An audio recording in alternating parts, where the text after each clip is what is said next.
Ce soir, je vais vous chanter quelques-unes de mes chansons qui sont dans mon nouveau CD et avec l'instrumental sur ma guitare. Ouais, donc ne vous attendez surtout pas à voir un mec qui est comme Christophe Maé, qui a un goût à gauche, un goût à droite. Là, non, c'est pas du tout mon délire. Moi, je suis là, j'ai mon micro, j'ai mon texte et c'est tout. L'histoire mélodramatique de Madame Irma.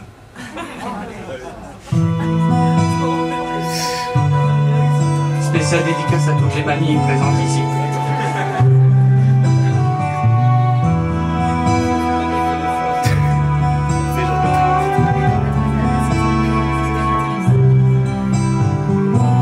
Je me sens si légère ce matin-là, toute seule avec ma vie derrière moi.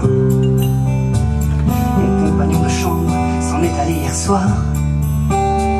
Aujourd'hui c'est mon tour, c'est l'heure du grand départ. Je n'ai ni froid ni chaud, j'ai les yeux mi-clos. J'entends dehors gazouiller quelques oiseaux. Le soleil m'accorde toute sa clémence. Je plane avec véhémence dans une sorte de transe, quand soudain la porte s'ouvre avec fracas.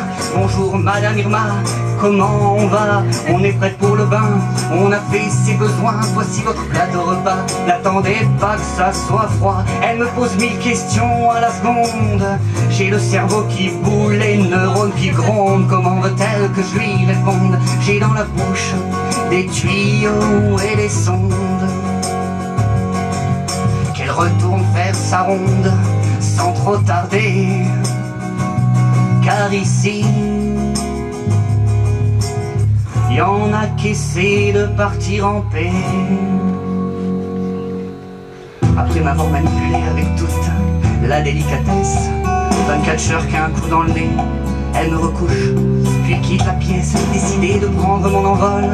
Et c'est pas ce moulin à paroles qui va m'empêcher d'arriver au portail du divin supposé. Tant de souvenirs me transportent. Ça doit être si bon d'être morte. Je vais revoir tous mes ancêtres. J'espère qu'ils vont penser à me mettre la robe que je t'ai portée quand je t'ai rencontré. J'accours mon amour, mon âme s'élève illuminée. Je suis sereine et apaisée quand soudain, salut maman, coucou mamie, misère. Ils sont tous là, ils sont gentils, avec des fleurs et du chocolat, de l'espoir et des sourires grands comme ça. Ma géniture s'agglutine autour de mon lit. Il y en a des grands, des moyens, des petits. S'ils pouvaient me foutre la paix, ces enfoirés, avec leur débordement d'affection exagéré. N'en ont-ils pas marre de me voir ainsi dévitalisé?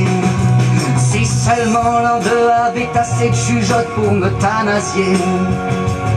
Si j'avais pu en soudoyer, mais personne ne semble intéressé par l'idée.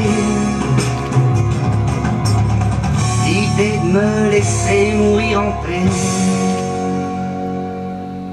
Le temps consacré aux visites est terminé.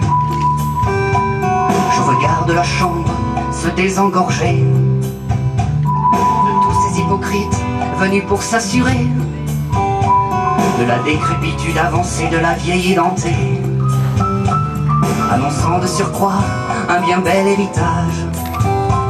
Je les vois déjà effectuant le partage. Cette ingratitude me fait bouillir de rage. La moutarde me monte au nez, je suis en nage. Mon cœur bat la chamade, puis s'arrête aussitôt.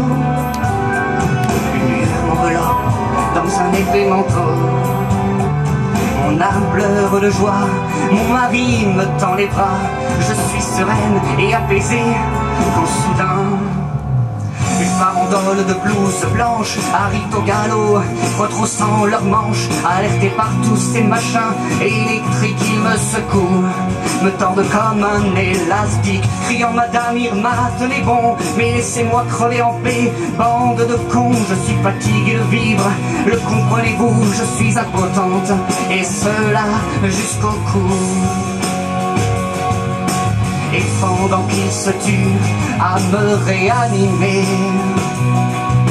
j'implore Jésus dans son extrême bonté. Je n'ai qu'une dernière volonté, c'est celle de crever en paix. Je me sens si légère ce matin-là. Il y a une nouvelle à côté de moi, une pipelette comme on n'en fait pas. Quand ça veut pas, ben ça veut pas.